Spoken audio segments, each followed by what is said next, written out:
Hello बच्चों, JS online study channel में आप सभी का स्वागत है। तो बच्चों, आज का लेक्चर होने वाला है क्लास 9th दूरी तथा विस्थापन में अंतर। ये बहुत इसकी जो परिभाषा होती है काफ़ी बार आती भी है एग्जाम में और बच्चों को बताने में भी दिक्कत होती है, क्योंकि दूरी और विस्थापन है एक ही जैसे। ठीक है, दूरी क्या चीज़ है, विस्थापन क्या है, इनमें अंतर भी आता है और दूरी तथा विस्थापन की परिभाषा भी पूछ लिया जाता है। तो आज हम आप लोगों को पढ़ाएंगे दूरी तथा विस्थापन में अंतर तथा दूरी और विस्थापन की परिभाषा। तो बच्चों देखो, समझो दूरी क्या होती है। दूरी का मतलब होता है, जैसे ये मार्कर है यहाँ से यहाँ तक, ये मार्कर जितना लंबाई का होगा उसी को हम लोग दूरी भी कह देते हैं। या कह दें कि कोई किसी गतिमान वस्तु है, ठीक है, वो जितनी समय में जितनी चलेगा, जितनी समय जितनी दूरी तय करेगा उसी को उस वस्तु की दूरी कहते हैं। ऐसे समझो, किसी गतिमान वस्तु द्वारा तय की गई पथ की लंबाई को, किसी गतिमान वस्तु द्वारा तय की गई पथ की लंबाई को हम लोग दूरी कहते हैं।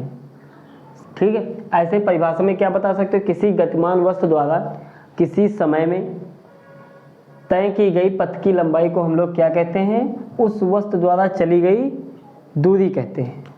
ठीक है, जो इसका मात्रक होता है, अगर मात्रक की बात की जाए, दूरी का मात्रक क्या होता है, मीटर होता है। ठीक, दूरी को आप मीटर से ही लिखते हो। और बच्चों यह क्या है, यह आपका अदिश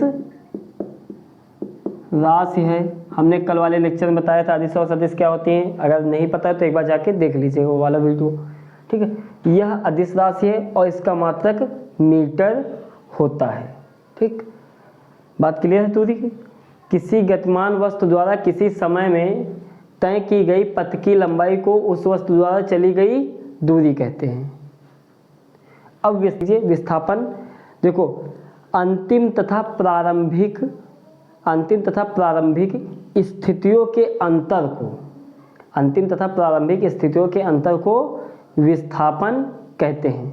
जैसे समझो, विस्थापन हम मान लेते हैं यहाँ से लेके यहाँ तक गए, कितने 4 किलोमीटर का रास्ता है, और हम वापस आए कितने, सिर्फ 2 किलोमीटर।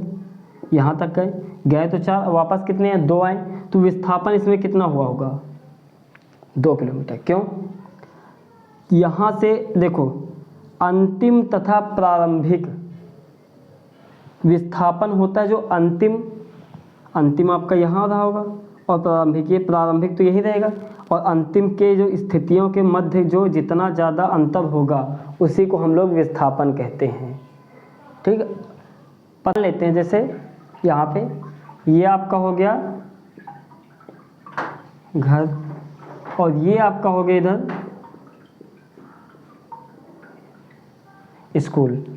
आपको घर से स्कूल जाना है, दूरी और विस्थापन इसी में अंतर आपको पता चल जाएगा। एक ये रास्ता हमने तय कर लिया, दूसरा रास्ता ये घूमते हुए दोस्तों के साथ पार्टी करते हुए मज़े लेते हुए ये दूर दूर से होते हुए और हम पहुँचे हम कहाँ, स्कूल। ये वाला रास्ता आपका 3 किलोमीटर का है और ये वाला रास्ता आपका 7 किलोमीटर का है। और एक और रास्ता बना लेते हैं, ये वाला जो कि है सिर्फ 2 किलोमीटर का। ठीक है, तो इसमें दूरी और विस्थापन आपको बिल्कुल समझ में आएगा। जो ये पथ की लंबाइयां हैं ये सारी आपकी दूरी कहलाएंगी।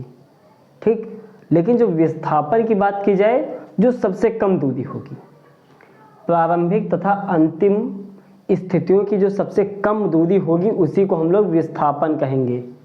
ये बात याद रखना, प्रारंभिक और अंतिम स्थिति के मध्य जो सबसे कम दूरी होगी उसी को हम लोग विस्थापन कहेंगे। ठीक है, समझ में आ गया। तो विस्थापन जो होता है ये क्या होते हैं, सदिश राशि। ठीक, इसका भी मात्रक क्या होता है, मीटर होता है। तो इतनी बात क्लियर हो गई। जैसे एक उदाहरण से समझ लेते हैं, ये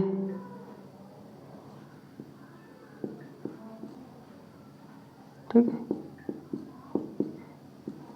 ये आप खड़े हुए हैं और ये ये आपका दोस्त है, ये आप है और ये आपका दोस्त है, ठीक है। तो आप अपने दोस्त को बुला रहे हैं, दोस्त पहले यहाँ पे था, ये दोस्त का घर था, ठीक, ये दोस्त का घर है। दोस्त कुछ दूरी तय करके आया, यहाँ तक तय कर ली। पहले इसकी दूरी कितनी थी, पहले यहाँ से यहाँ तक की दूरी इतनी थी, लेकिन दोस्त ने कितनी दूरी तय कर ली, ये दूरी मान लेते 5 किलोमीटर की, दोस्त ने 2 किलोमीटर की दूरी तय कर ली। 2 किलोमीटर की दूरी तय करके वो यहाँ पे आ गया और आप यहाँ पे हैं, पार्टी करने के लिए आपने बुलाया होगा अपने दोस्त को, ठीक है। तो यहाँ से जो पथ की जो सबसे कम दूरी होगी, पूरी लंबाई की जो सबसे कम दूरी होगी, उसी को हम लोग विस्थापन कहेंगे। सबसे कम दूरी कितनी है, यहाँ से यहाँ तक है कि यहाँ से यहाँ तक है, यहाँ से लेके आप कहोगे यहाँ तक है, ठीक। या फिर आप कहोगे कि उन प्रारंभिक और अंतिम का जो अंतर होगा उसको भी आप विस्थापन कहोगे, या सबसे कम दूरी को भी आप विस्थापन कह लोगे, ठीक। इसका मतलब मीटर का सदिश राशि है। देखो विस्थापन जो होता है ये शून्य भी हो सकता है। मान लेते आपका दोस्त यहाँ पे आ गया, आपसे मिलकर यहाँ पे आपका दोस्त आ चुका है, ठीक है। अगर आपका दोस्त आपके पास ही आ गया, तब यहीं पे आ गया, तब आपका विस्थापन शून्य हो जाएगा, तब वहाँ पे पथ की लंबाई 0 होगी, पथ की जो लंबाई होगी वो 0 होगी, तो विस्थापन क्या होगा, शून्य होगा, ठीक है। ऐसे आप बता सकते हो। और जो विस्थापन होता है शून्य भी हो सकता है, प्लस भी हो सकता है और माइनस भी हो सकता है, यानी धनात्मक, ऋणात्मक और शून्य भी हो सकता है, लेकिन जो दूरी होगी वो शून्य नहीं होगी। तो बच्चों आज की क्लास में बस इतना ही। आई होप कि आपको ये क्लास समझ में आई होगी। तो समझ में आए तो वीडियो को लाइक, चैनल को सब्सक्राइब कर दीजिए। मिलते हैं आपको कल के लेक्चर में। कल पढ़ेंगे हम चाल तथा वेग में अंतर। धन्यवाद बच्चों।